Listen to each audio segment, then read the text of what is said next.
Hello दोस्तों, तो आज हम ट्राइगोनोमेट्री का दूसरा लेक्चर लेके आए हैं।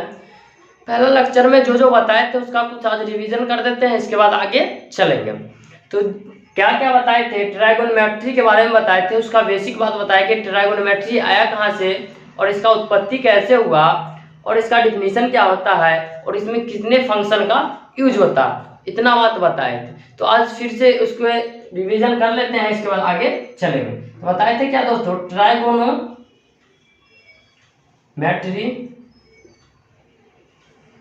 इसको तोड़े थे तो दो भाग में टूटा था, ट्राइगोन और मेट्रोन, जिसमें पूछेंगे कि कहाँ से आया, क्या कहेंगे, ग्रीक भाषा के ट्राइगोन और मेट्रोन से आया। कहाँ से आया ट्राइगोनोमेट्री शब्द? ग्रीक भाषा के ट्राइगोन और मेट्रोन से आया है, जिसका अर्थ होता है, ट्राइगोन का अर्थ ट्राइंगल। क्या होता है दोस्तों? ट्राइंगल मतलब क्या? त्रिभुज। इसका मतलब होता है, मेट्रोन का मतलब मेजर, मेजर मतलब यानी माप। मतलब क्या, इतना देखे थे। और इसका परिभाषा बोले थे, इसी से निकलाते यहाँ से कि गणित की वह शाखा जिसके अंतर्गत त्रिभुज तथा उसके कोनों के माप के बारे में अध्ययन करते हैं, उसी को ट्राइगोनोमेट्री कहते हैं। इतना जान चुके थे। और इसके बाद जाने थे कि इसमें 6 गो फंक्शन पढ़ना रहता है। कितना फंक्शन? 6 गो फंक्शन, जिसमें पहला है साइन, कॉस, टेन, कॉट, सेक और कॉसेक। ये सब पढ़े थे। क्या वो फंक्शन? 6 गो। तो इसके बारे में पढ़े थे अच्छे से। साइन पूरा लिखते हैं, सॉरी, साइन इसको पूरा रूप में लिखते हैं SINE, इसको लिखते हैं कोसाइन, इसको टेंजेंट, इसको कोटेंजेंट, इसको सेकेंड, इसको कोसेकेंट। ये जान किए थे। और इसका परिभाषा बताए थे, सबका एक एक करके अच्छे से परिभाषा समझाए थे। पहला का परिभाषा, साइन का परिभाषा बताए थे। इसे जया कहते हैं। क्या कहते हैं? इसे जया कहते हैं। इसको बताए थे, इसको कोजया कहते हैं। कॉस को क्या कहते हैं? कोजया कहते हैं। और टेन का परिभाषा बताए थे, साइन बट्टा कॉस, यानी कि जया और कोजया के अनुपात को टेंजेंट कहते हैं।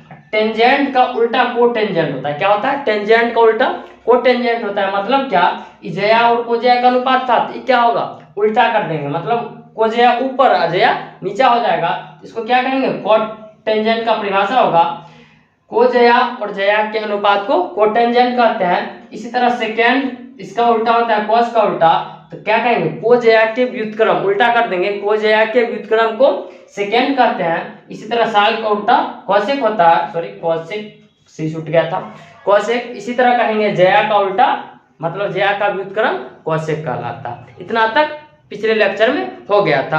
आप इस लेक्चर में आगे के बारे में जानेंगे अच्छे से। तो देखिए आगे जो है पाइथागोरस थ्योरम। क्या होता है आगे? पाइथागोरस थ्योरम, जो कि 10th क्लास में पढ़ना था और नहीं पढ़े होंगे तो अच्छे से देखिए और तुरंत सीख जाइएगा। बहुत ही इजी है। उसमें क्या पढ़ना है? समकोण त्रिभुज के बारे में पढ़ना है। किसके बारे में पढ़ना है? समकोण त्रिभुज के बारे में। देखिए पाइथागोरस साहब जी क्या कहे थे, पाइथागोरस थ्योरम। देखिए पाइथागोरस थ्योरम क्या होता है, पाइथागोरस प्रमेय क्या होता है, इसको जानते हैं। तो देखिए दोस्तों, इसमें पाइथागोरस साहब जो समकोण त्रिभुज के बारे में बताए, समकोण त्रिभुज क्या है? समकोण त्रिभुज। तो आप लोग समकोण त्रिभुज के बारे में पता होगा, नहीं पता होगा तो पहले जान लीजिए समकोण त्रिभुज क्या होता है। क्या समकोण त्रिभुज के बारे में पाइथागोरस बताए कि कर्ण स्क्वायर बराबर लंब स्क्वायर जोड़ आधार स्क्वायर। तो पहले कर्ण, लंब, आधार ये सब भी जानेंगे। पहले समकोण त्रिभुज क्या होता है इसको जानते हैं, इसके बाद आगे जानेंगे। क्या देखिए दोस्तों, समकोण त्रिभुज क्या होता है? कहेंगे त्रिभुज है तो ऐसा त्रिभुज जिसमें एक कोण समकोण यानी कि 90 डिग्री, समकोण कहने का मतलब क्या होता है? 90 डिग्री, तथा शेष जो कोण है वो न्यून कोण होता है। एक कोण समकोण यानी कि 90 डिग्री तथा शेष दो जो कोण होता है वो न्यून कोण होता है। अब कहेगा दोस्तों कि न्यून कोण क्या होता है? इस पर कोण पर एक अच्छा सा वीडियो बनाएंगे और आप उस वीडियो को अच्छे से देख लीजिएगा तो पूरे कोण क्लियर हो जाएगा। बात समझ आएगा दोस्तों। तो देखिए न्यून कोण का मतलब होता है 0 डिग्री से बड़ा और 90 डिग्री से छोटा। अभी शॉर्ट में समझिए, 0 डिग्री से बड़ा और 90 डिग्री से छोटा न्यून कोण कहलाता है। तो ये कोण और ये कोण क्या कहलाएगा?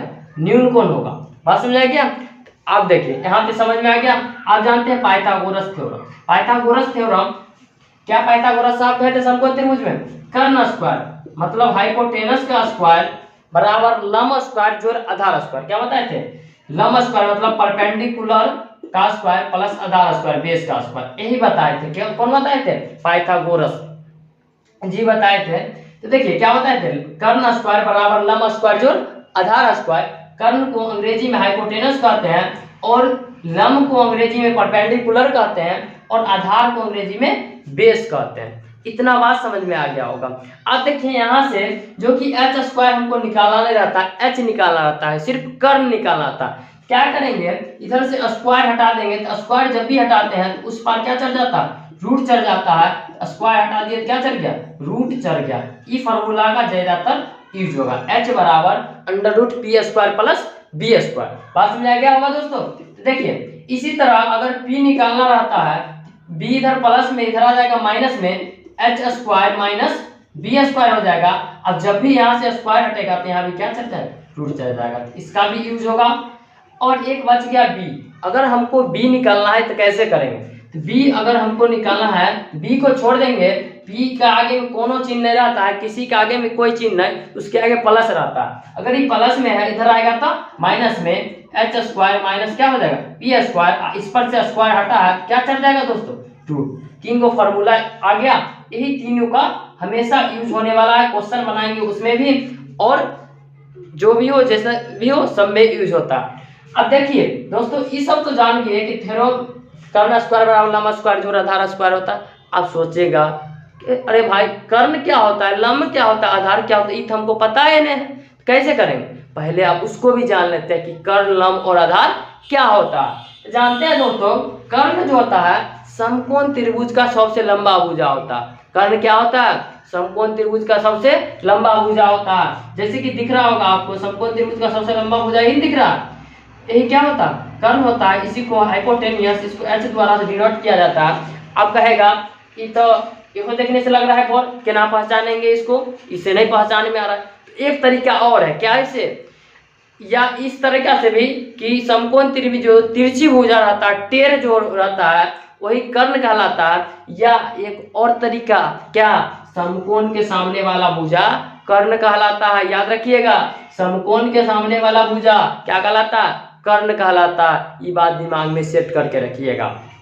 अब देखिए अब बच गया क्या? लंब और आधार। उसको कैसे जानेंगे दोस्तों? देखिए यहाँ पर न्यून कोण एवं कोण दिया रहेगा। मान लीजिए यहाँ पर न्यून कोण एक थीटा दिया हुआ, क्या दिया हुआ? थीटा दिया हुआ है। अब लंब का परिभाषा हमको जानना है, परपेंडिकुलर जानना है। परपेंडिकुलर का परिभाषा क्या होता है? न्यून कोण के सामने वाली भुजा क्या कहलाती है? लंब कहलाती है। याद रखना दोस्तों न्यून कोण मतलब क्या? 0 डिग्री से बड़ा और 90 डिग्री से छोटा, उसके सामने वाली भुजा क्या कहलाएगी? लंब। तो न्यून कोण थीटा दिया हुआ है, इसका सामने कौन दिख रहा है? मान लीजिए ए बी सी रहेगा, इसके सामने क्या है? A B. ये क्या कहलाएगा दोस्तों? लंब। इसको अंग्रेजी में परपेंडिकुलर कहते हैं, इसीलिए इसको पी द्वारा डिनोट किया जाता है। बात समझ में आ गया दोस्तों?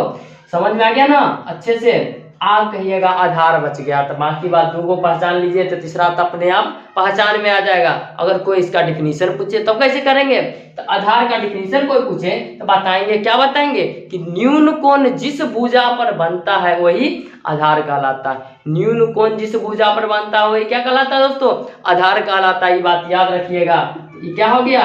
आधार हो गया। आधार इसका बेस होता है, इसीलिए बी द्वारा डिनोट किया जाता है। कोई दिक्कत नहीं। आप एक बात और नोट करके आप लोग लिख लीजिएगा। क्या? तो सुनिए कि कर्ण हमेशा समकोण त्रिभुज में फिक्स रहता है। कर्ण हमेशा समकोण त्रिभुज क्या रहता है? फिक्स रहता है। और आप देखिए लंब और आधार, आप कहेगा सर जी तो नहीं बताए, कर्ण तो फिक्स रहेगा तो ये दोनों कहा जाएगा। तो ये दोनों के बारे में क्या बताएंगे? देखिए अगर थीटा ई रहे तो लंब ई हो जाएगा। क्या?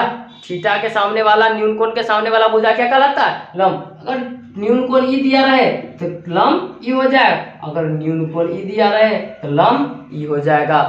इसका मतलब क्या, आधार और लंब हमेशा चेंज होते रहता है, वो न्यून कोण पर निर्भर करता है कि न्यून कोण के सामने क्या दिया हुआ है। बात समझ आ गया दोस्तों। वैसे तो हम पढ़ाते थे क्या, इस पहचानने के लिए कि टेढ़ रहता है कर्ण, सूतल रहता है आधार, तो खारा रहता है उसको लंब कहते हैं। 3 गो एकदम शॉर्ट सा तरीका है याद करने का। समझ में आ गया होगा दोस्तों। इस पर कुछ सा क्वेश्चन करते हैं और इसके बारे में अच्छे से जानते हैं, क्लियर करते हैं। क्या मान लीजिए ऐसे करके मिटा देते हैं, फॉर्मूला नोट कर लीजिएगा अच्छे से। देखिए अब क्वेश्चन ऐसे करके देगा, कैसे देता है क्वेश्चन, जैसे मान लीजिए एक तो क्वेश्चन लेते हैं फिगर के माध्यम से। जैसे मान लीजिए फिगर दे दिया, समकोण त्रिभुज, ई दे देगा न्यून कोण दे दिया, ई दे देगा 4, ई दे देगा 3 सेंटीमीटर दे दिया, कहेगा ये ज्ञात करें। आप पहचान लेंगे कि कौथी ज्ञात करना है, हमको क्या ज्ञात करना है, समझ आ रहा है ना। जैसे मान लीजिए आप तो समझ गए, न्यून कोण दिया हुआ है, सामने कौथी है, लंब होगा। न्यून कोण जिस पर बना है वो कौथी होगा, आधार होगा, मतलब ई पी दिया हुआ है, बच क्या गया एच, मतलब समकोण के सामने क्या है एच। हमको क्या निकालना है दोस्तों, एच निकालना है। कैसे निकालेंगे, हम जानते हैं, अभी जस्ट जाने हैं कि एच बराबर सूत्र क्या होता है, क्या होता है जल्दी बताओ क्या होता है, under root P square plus B square. क्या होता है, under root P square plus B square. तो देखिए पी स्क्वायर, पी का मान कितना दिया हुआ है 4, तो 4 का स्क्वायर कर देंगे, प्लस बी स्क्वायर, बी का मान कितना 3, तो 3 का स्क्वायर कर देंगे। इसी तरह आगे देखिए 4 का स्क्वायर कितना होता है, आप लोग जल्द से जल्द 1 से लेके 50 तक का स्क्वायर याद कर लीजिएगा। बात समझ आ रहा ना, 1 से 50 तक का स्क्वायर अच्छे से दिमाग में सेट करके रखिएगा, तो बनाने में क्वेश्चन बहुत से बहुत सुविधा होगा। जैसे मान लीजिए 4 का स्क्वायर 16 और 3 का स्क्वायर 9 हो गया, 16 में 9 जोड़ेंगे तो कितना हो जाएगा 25, 25 का वर्गमूल, 25 को रूट से निकालेंगे क्या होगा 5 सेंटीमीटर था, सेंटीमीटर रख दिए। बात समझ में आ गया होगा, उम्मीद है समझ में आ गया होगा। तो देखिए आगे अगला क्वेश्चन इसी तरह मान लीजिए लेते हैं दूसरा। जैसे मान लीजिए एक क्वेश्चन इसी तरह दे देगा ऐसे करके, दे दिया मान लीजिए रूट 2 दे दिया, 2 रूट 2, फिर कहेगा कर्ण ज्ञात करें, क्या थीटा देते हैं, कैसे ज्ञात करेंगे। मान लीजिए ए बी सी दिया हुआ, अब हमको क्या निकालना है, ए सी निकालना। ए सी यहाँ पर टेढ़ है, टेढ़ वाला क्या कहलाता है कर्ण, मतलब समकोण के सामने वाला भुजा कर्ण। ए सी निकालना है, ए सी बराबर सूत्र क्या हो जाएगा अंडर रूट लंब स्क्वायर, तो थीटा के सामने लंब कौन है ए बी का स्क्वायर प्लस आधार स्क्वायर, आधार क्या है बी सी का स्क्वायर हो जाएगा।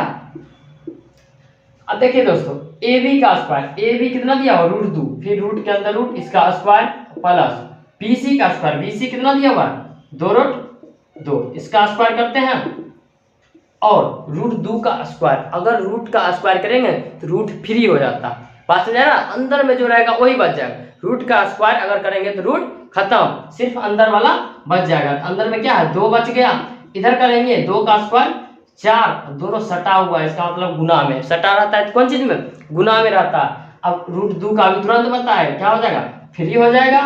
अब देखते हैं 4 दूना 8 और 2 कितना हो जाएगा 10, इसको निकालेंगे रूट से नहीं निकलेगा, छोड़ देंगे इसी तरह। सही इसका क्या हो गया उत्तर हो गया, जो कि अगला क्लास में क्वेश्चन जो कराएंगे ना उसमें ये सब बहुत ही जो होगा, ये फॉर्मूला सब अच्छे से याद होना चाहिए, तभी ही अच्छा क्वेश्चन बनेगा। जैसे कि मान लीजिए इसी पर एक और क्वेश्चन लेते हैं, जैसे कि दे देगा ऐसे करके, इसमें दे दिया मान लीजिए 13 12 ज्ञात करें, मतलब क्या सेंटीमीटर है, थीटा के सामने लंब कर्ण दिया हुआ है, तुमको क्या निकालना है आधार बेस निकालना है। तो बेस बराबर सूत्र हम लोग जानते हैं, क्या जानते हैं कर्ण स्क्वायर माइनस लंब स्क्वायर, कर्ण स्क्वायर माइनस लंब स्क्वायर। कर्ण क्या दिया हुआ है 13, 13 का स्क्वायर माइनस पी कितना दिया हुआ है 12, 12 का स्क्वायर कर देंगे। 13 का स्क्वायर दोस्तों कितना होता है बताइए जल्दी 169 माइनस 12 का स्क्वायर 144, याद करके रखिएगा अच्छे से। आप देखिए घटाते हैं कितना हो जाएगा 25, हटाइए 25 होगा, 25 का वर्गमूल 5 सेंटीमीटर, ये क्या हो गया इसका उत्तर हो गया।